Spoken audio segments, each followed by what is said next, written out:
The gentleman from California is recognized for 5 minutes. Thank you, Mr. Chairman. I think this gets to the heart of our concern as it relates to the CFPB. We've been saying that this agency has little structural oversight. It's led by one individual.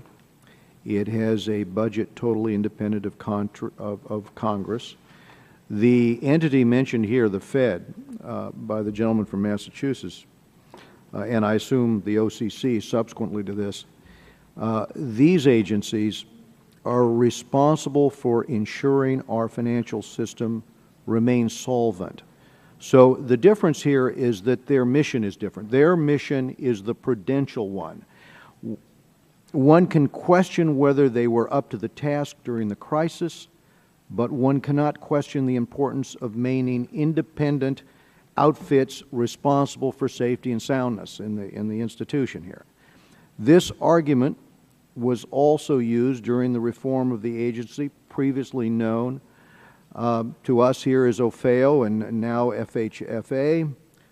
OFAO's primary objective, as is that of the Fed, was one of safety and soundness. And to do that, they extrapolated from this that it was their responsibility to call for deleveraging the portfolios at the two institutions at the heart of the housing bubble, Fannie and Freddie.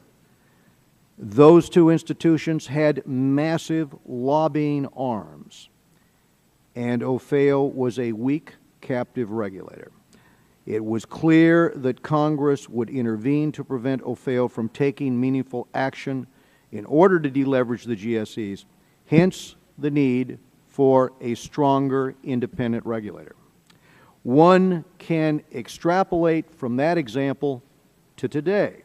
We have massive institutions that are now heavily regulated, effectively becoming utilities.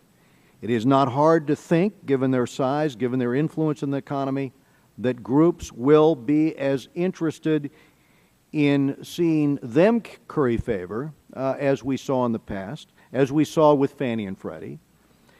Unlike OFAO, unlike the OCC or the Fed in the case of this amendment, the CFPB is basically a products regulator. It's not a prudential regulator.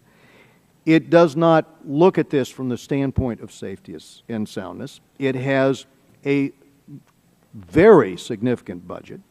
It's charged with regulating a vast array of financial institutions, and I might add non-financial institutions. And since the idea of a CFPB came about, my concern, based upon what I saw in the past, what I saw here over the last 15 years, or 20 years here, is that it will get into the business of allocating credit and get into the business of dictating products. And it will do that at the cost of safety and soundness. Given their obscure funding mechanism, there is zero accountability here to prevent such steps from being taken. Consumer protection regulation brings with it an army of activists that believe it is the government's role to dictate the allocation of credit. On the basis of political pull, these decisions will be made rather than, in my view, rather than be made by market forces. And from that, based upon what we've seen in the past, there's a systemic risk that develops out of that type of equation. And this is what we have to concern ourselves with. And this is why we need, frankly, meaningful oversight of this massive new agency based upon what we have seen evolve along these lines in the past, based upon the massive power that we saw Fannie and Freddie institutionalize here. And if you talk to people over in the Fed, they will tell you, or they would at the time, that they felt that that was one of the largest lobbying organizations that we ever saw develop in this country in terms of the magnitude of what they were able to do. So the longer we allow this to continue, the longer the uncertainty of this agency will hang over the entire economy without the ability to have that effect. The gentleman yield? I will yield. I guess the gentleman raises one question with me. Why would my friends in the majority not want to subject the FHFA to being subject to appropriation? He made a very good argument, it seemed to me, for doing that. I'm surprised that it's not in here.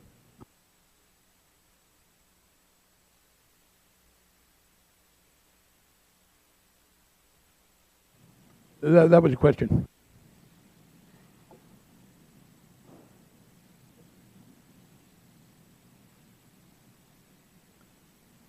I think you made a point.